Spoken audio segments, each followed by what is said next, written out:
মহিলার দুধ দ্বারা পালিত পশু, মহিলার দুধ দ্বারা পালিত পশু। মাসালা এটা বোঝা সহজ, আপনাদের কাছে নতুন মনে হইতেছে। মনে করেন ছাগলে একটা বাচ্চা দিছে, ছাগলে একটা কি দিছে, বাচ্চা দিছে।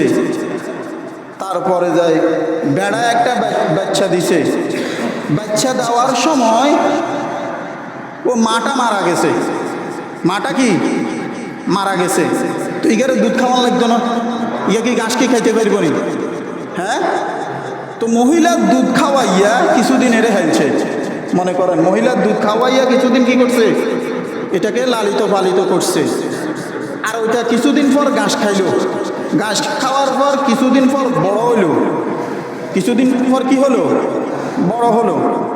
আর ওই পশুটা বাজারে নিয়ে বিক্রি করলো, ওই পশুটা বাজারে নিয়ে কি করলো, বিক্রি করলো। তো এখন তো এটা তো প্রথমে খাইলো কি, মা তো মারা গেছে, মা তো কি মারা গেছে। কার দুধ খাইলো সে? ও মহিলার দুধ, নারীর দুধ খাইলো, মেয়ে লোকের দুধ খাইলো।